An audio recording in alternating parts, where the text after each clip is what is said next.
Principal funding for Rights and Wrongs, the Human Rights television series, has been provided by the John D. and Catherine T. MacArthur Foundation, the Body Shop Foundation, and the Aaron Diamond Foundation. Globalvision presents a new program on the cutting edge of change. This week, Somalia.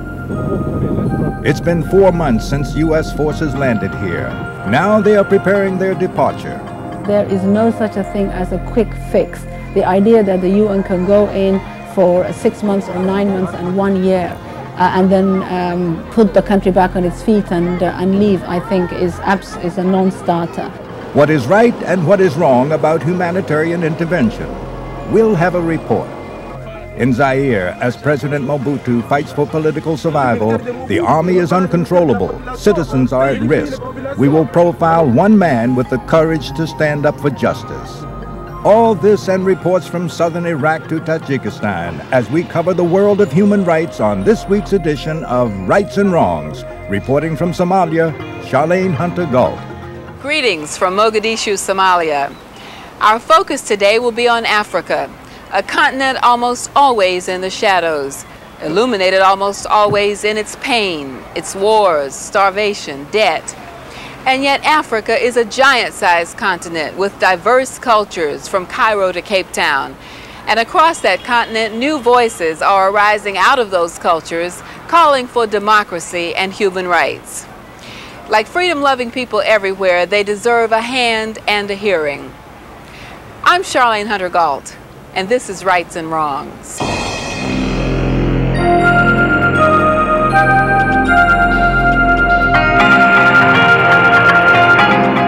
Rights and Wrongs, Human Rights Television. Focusing on the human rights challenge worldwide. News you don't see elsewhere. Personal profiles in courage. And cultural features that take a stand. Here in Somalia, the promise of change is nowhere near a reality. But as warring factions joined elders, women, and others in Addis Ababa recently to begin the process of reconciliation, hope for fulfilling that promise was born anew. As the United States prepares to end this phase of what has been the most massive military-assisted humanitarian intervention in its history, attention is turning to the precedent that may have been set here and the prospects for such interventions in the future. What then are the lessons from Somalia? Our cover story, International Humanitarian Relief, what is right and what is wrong. It was an invasion unlike any other. Its name, Operation Restore Hope.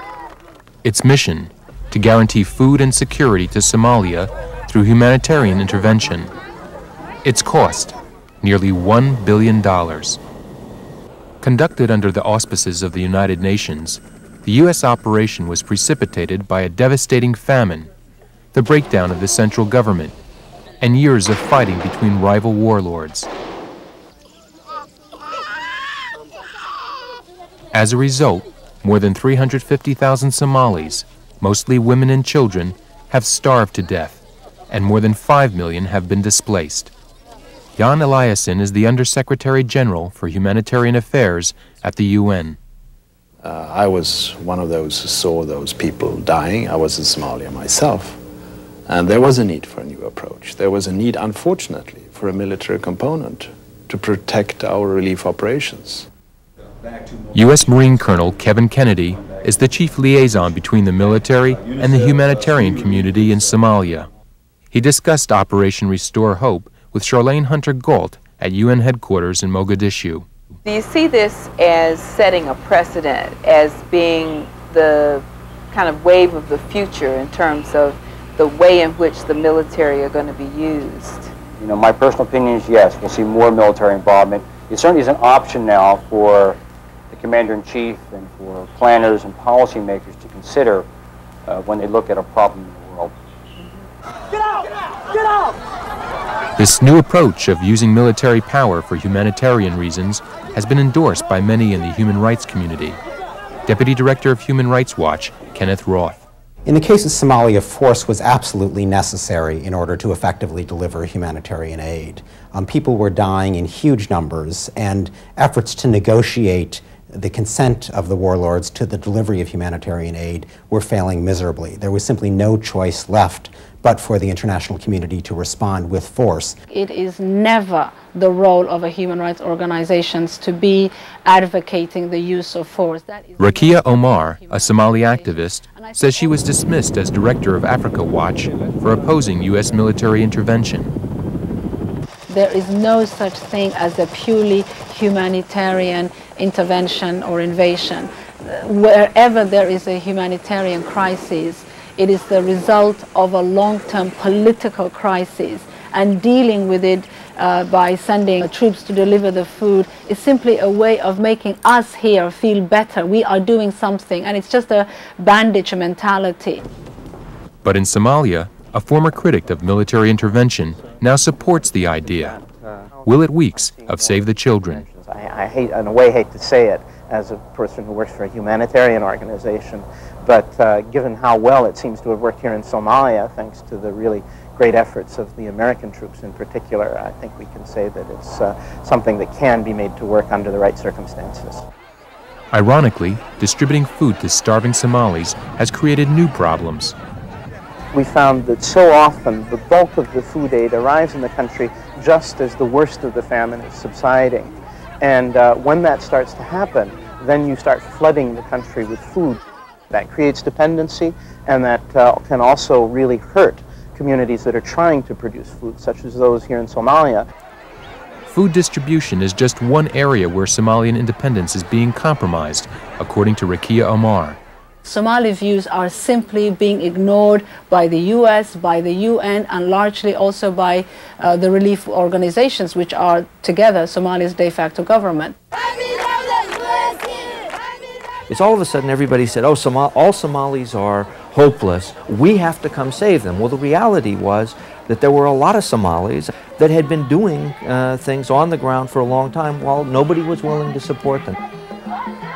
Michael Clough of the Council on Foreign Relations. And if there had been more support for those types of groups early on, you wouldn't have necessarily had to send in the Marines. The trouble is that the other political actors on the scene, elders, women, the youth, the intellectuals, those who are not armed, have been deprived of a role. Olara Atunu of the International Peace Academy specializes in conflict resolution. The only persons who've been active are those with guns, so it's critical that disarmament should take place.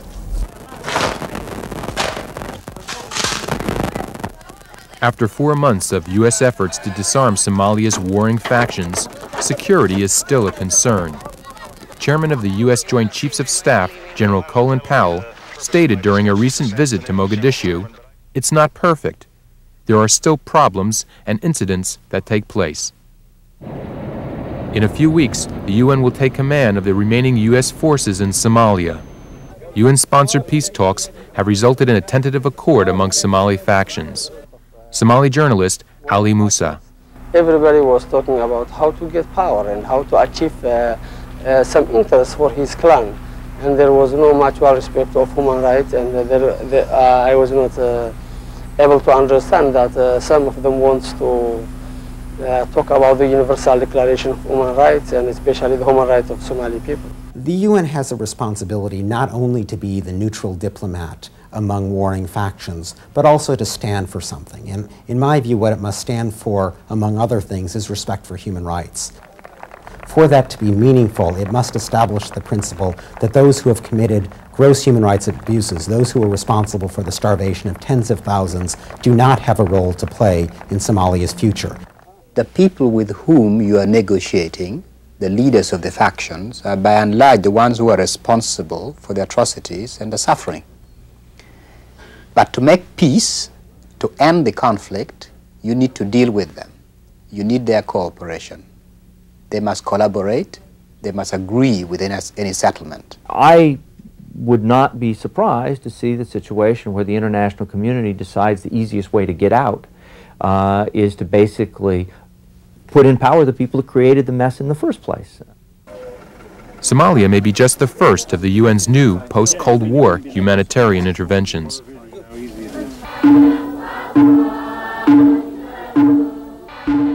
In Africa alone, there are a half-dozen ongoing crises where the United Nations might step in.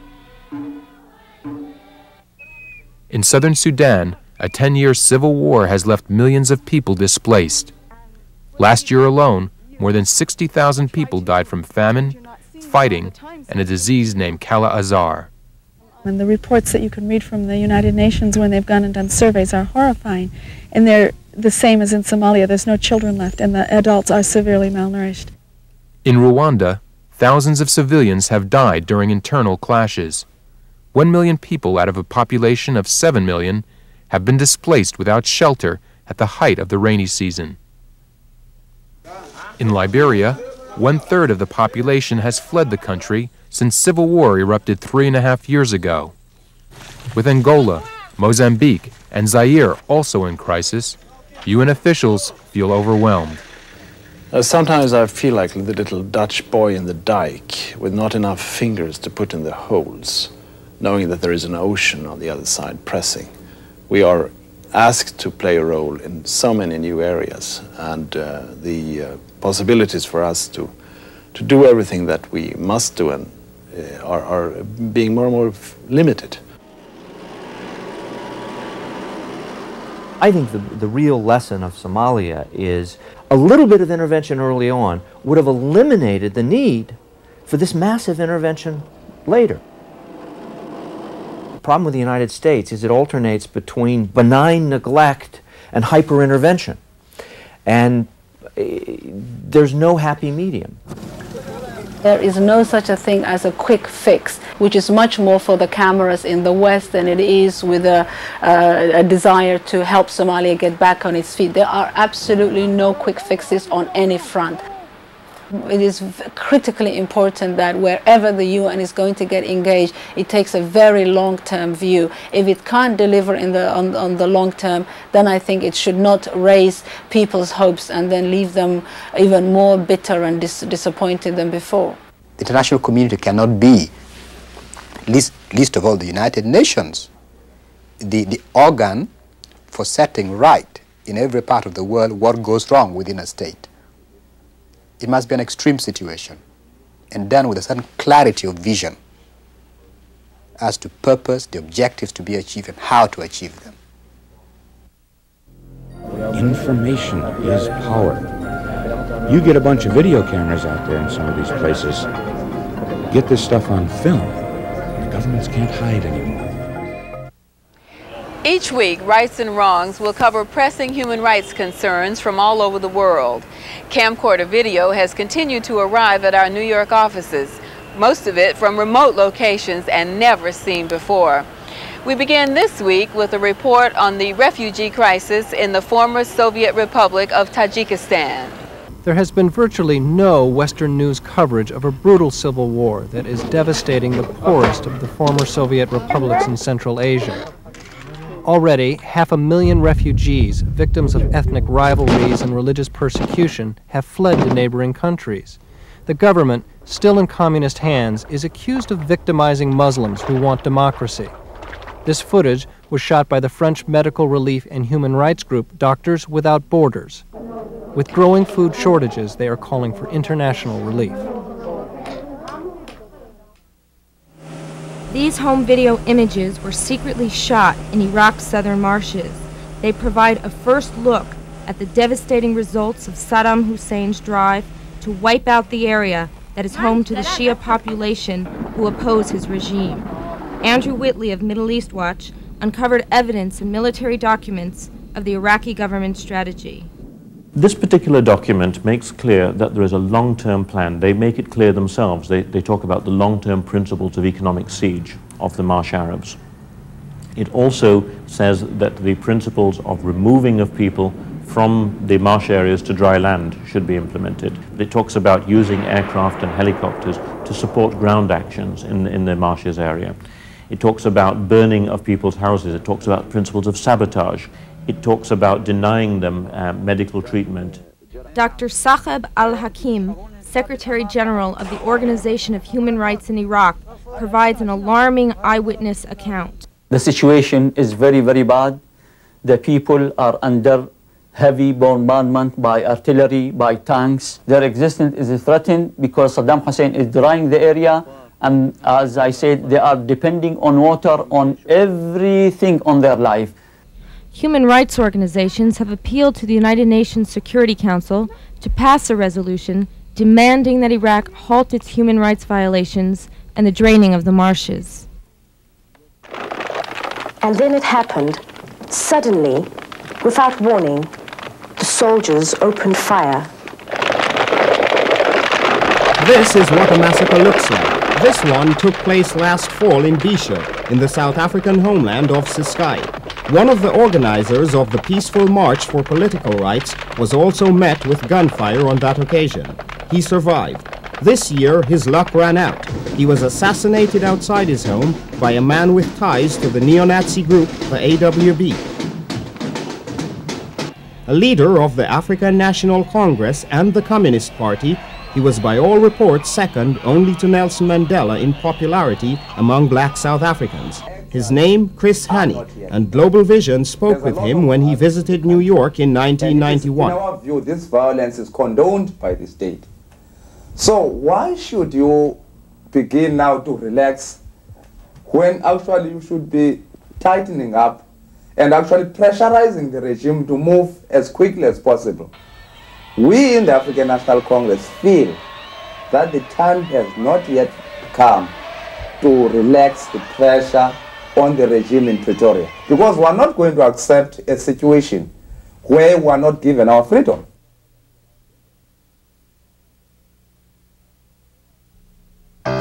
You are watching Rights and Wrongs, Human Rights Television. Each week at this time, news and global perspectives you don't see elsewhere. Our next story begins some 2,000 miles across the African continent, in Kinshasa, Zaire. Its government is on the brink of collapse. After nearly 3 decades in power, President Mobutu Sese Seko still clings to power despite international pressure for him to cede the reins of government. His economy is in ruins. Rival military factions are warring. Most government controls are disintegrating into lawlessness. The victims, ordinary citizens. Rights and Wrongs sent a crew to Kinshasa to profile a remarkable man who stands for justice in some very unjust and risky times. This is not ordinary street vandalism. These cars belong to political leaders. They've been trashed by the army. These shattered windshields are also a symbol of a country that's coming apart. The country is Zaire, once known as the Congo, potentially one of Africa's richest, thanks to an abundance of diamonds and resources. But its natural wealth coexists with a pervasive poverty that ranks it 12th on the world's poverty scale. Floribert Chebeya, a strong voice against silence and repression, we present you with the Reebok Human Rights Award. Meet a man who is trying to transform Zaire, Floribert Chebeya, honored at age 30 for preaching the gospel of human rights. Rights and Wrongs followed him through the streets of Zaire's capital, Kinshasa, as he organized for the group he founded as a student, La Voix des Sans Voix, the voice of the voiceless, a group crusading against pervasive human rights abuses. Our cameraman, Tony Avergan, watched him work. The streets are certainly his stage because he, at the moment, has no other stage. He's denied access to the officially controlled media. He would love to be on television. He would love to be on the radio. He wants to spread his message as widely as possible. The woman says she lives in misery. She lives in hunger. She has nothing to eat, nowhere to live. This defies logic. Chebeya has been shot at and even wounded in the course of his organizing work, which includes distributing pamphlets like this and writing passionate appeals that are often ignored by world leaders. He's in the streets because this man, Mobutu Sese Seko, still occupies the palace suites, clinging to the power he's wielded despotically for more than a quarter of a century. His misdeeds can fill many volumes, Reporter Steve Askin is writing the latest. Mobutu is a very special case among human rights violators. And what's unique about him, and particularly in the era after the disappearance of Marcos, after the disappearance of Somoza, after the disappearance of the Shah of Iran, Mobutu is the last of what we call kleptocrats, people who rule by theft. Many experts put Mobutu's illegal diversion of funds at a whopping $5 to $10 billion, a figure which ironically is comparable to the country's national debt. President Mobutu was not available for an interview, but his spokesman told us that only a strong leader like Mobutu can decide Zaire's future. However, others question Mobutu's leadership.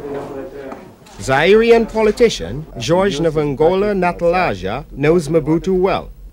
And of course, Mobutu also is a clever Machiavellian, was able to assemble a team of rulers who were totally devoted to him because he was able to use his wealth, or the wealth of the country, to entertain a huge entourage.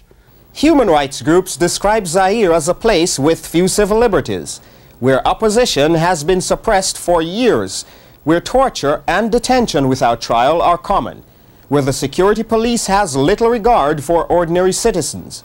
In this respect, Zaire is no different than many one-party states. What has been different is that Mobutu himself came to power with the covert help of foreign powers, like the United States. The U.S. government has been acutely aware of Mobutu's human rights violations. He was recruited as a Belgian police agent before independence, transferred his allegiance to the Central Intelligence Agency soon after his country became independent in 1960, and with a great deal of help and a great deal of money from the CIA, seized power twice, first in 1960 and again more permanently in 1965. Mobutu's rule has stimulated resistance and driven thousands into exile. These people were forced to return by a neighboring African state.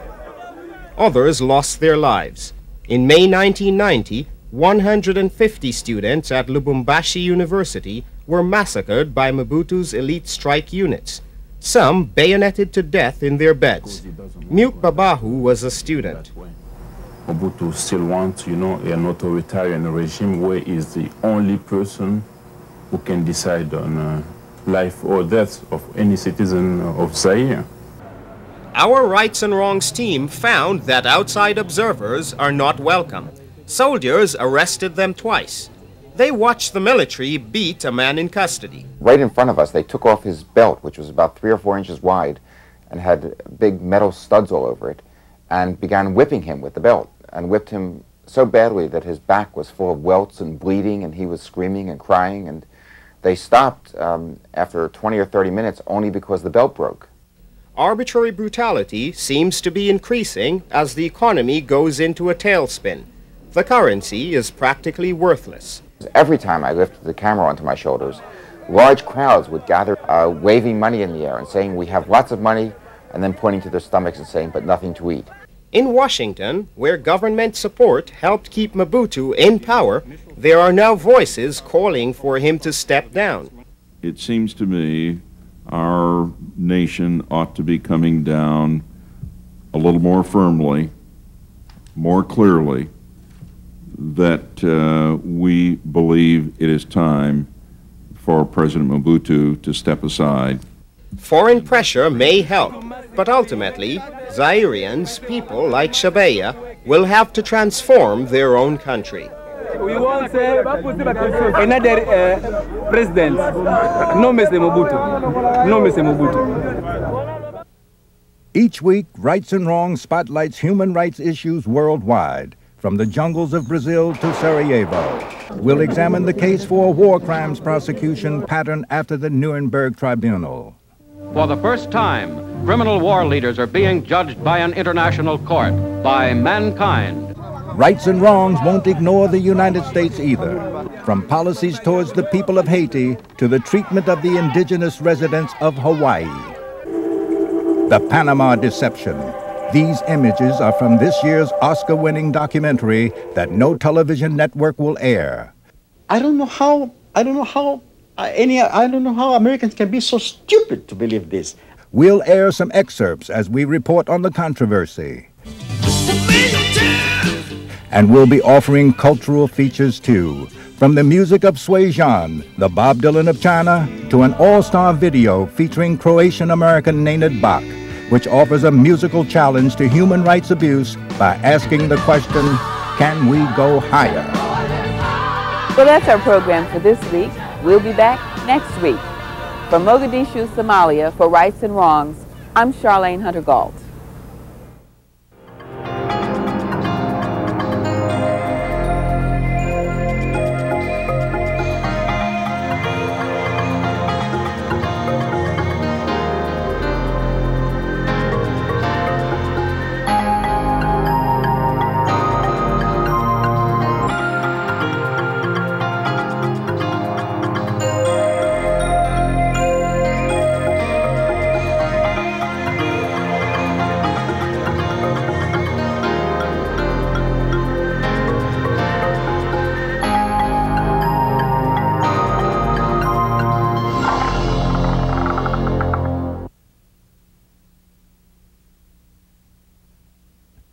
To order a transcript of Rights and Wrongs, Episode 2 for $5 or a video cassette for $24.95, please send a check or money order to the Global Center, Post Office Box 311, Radio City Station, New York, New York 10101. Credit card holders call 1-800-541-2535.